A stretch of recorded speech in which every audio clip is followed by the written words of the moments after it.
जय श्री राधे, जय जय श्री राधे। आज पवित्र मोहिनी एकादशी वैशाख मास शुक्लपक्ष एकादशी को मोहिनी एकादशी रूपे पालन करा जाइए। आम वर्षक 12 मास यदि 24 एकादशी पड़ी थे, ये 24 एकादशी व्रत आम जदि निष्ठार सहित पालन करूँ ताले आम अन्य कौन ओषा व्रत करने आवश्यक नहीं। एकादशी गुड़िक विशेषकर विष्णु उपासक माने बहुत निष्ठार सहित पालन करथांती एवं वैष्णव और एकादशी हूँ सबुठ तार बड़ व्रत। ये एकादशी मोहिनी एकादशी आम कहीं पालन करवा एवं प्रथम किए यहाँ पालन करते आपण मैंने समस्ते जानी रामायण छोट बड़ ठार आरंभ कर समस्ते जानते रामायण रे रावण निहत होइछि। महाप्रभु श्रीराम रावण को निहत करी माता सीता देवी को उद्धार करी अयोध्या को प्रत्यावर्तन करचंती। अयोध्या को प्रत्यावर्तन कला परे बहुत दुखरे से भांगी पड़ते, कारण रामायण राम रावण युद्ध में बहुत असुर निहत हेले, किसी बानर सेना निहत होते, जो से बहुत दुखरे भांगी पड़े एवं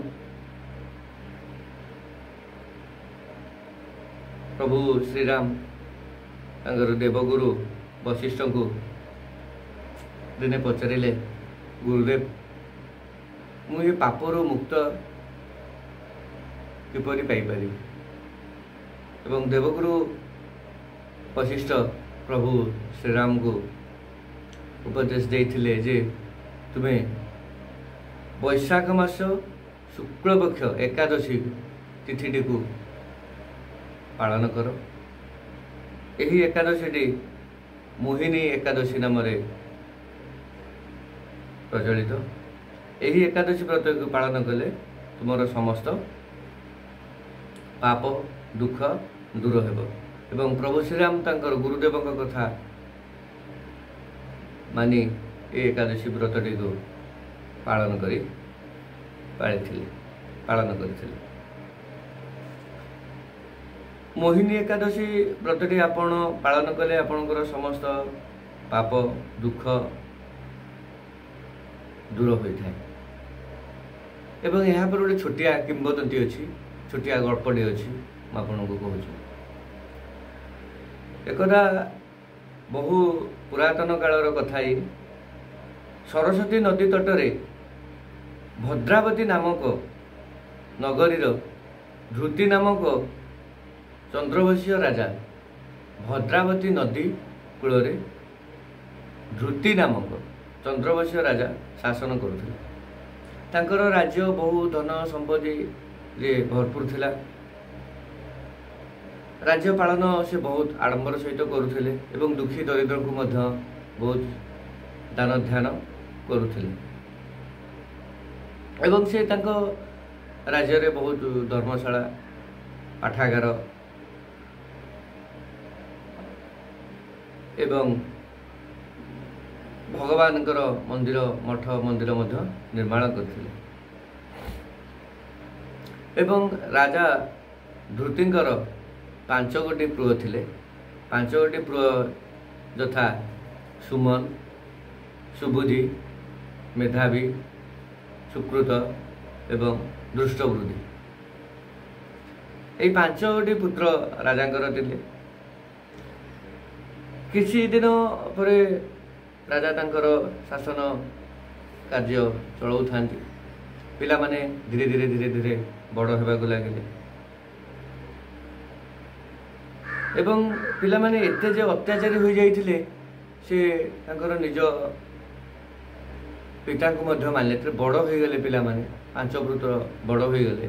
बड़ हो गला परे से तांको निज पितांक आदेश मानले नहीं एवं बेश्याशाला गले अकार्य लिप्त रहिले बहु कुकर्म कले एवं सदा सर्वदा अन्य उपरे अत्याचार करी मद मांस नारी जुआ खेल रे बुड़ी रहिले जहाँफल राजा यह सब देखि बहुत वितृष्णा हो जाइथिले एवं दुख मध्य प्रकाश करुथिले। यह सब पुत्रंकर यही सब नीति देखि महाराज तांका 5 पुत्र को राज्य विताड़ित करदे।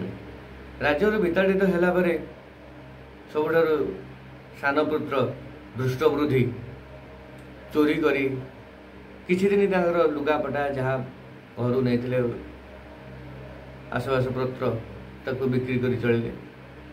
से सब सरीगला परे दुष्टवृद्धि चोरी करने को आरंभ कले।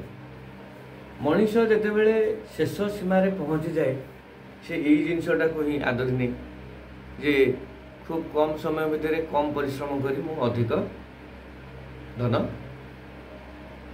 रोजगार करें एवं चोरी कले। चोरी करके धरा पड़े बहुत माड़ खाइले एवं बारंबार एहीपरि हबारु राजा तांको कारागार रे बंदी करी रखिले एवं किछि दिन परे मध्य तांको राज्यरु विताड़ित मध्य करिदेले। राज्यरु विताड़ित हैला परे दुष्टबुद्धि जंगल रे जंगल पशु जंतु को मारी से भक्षण कले।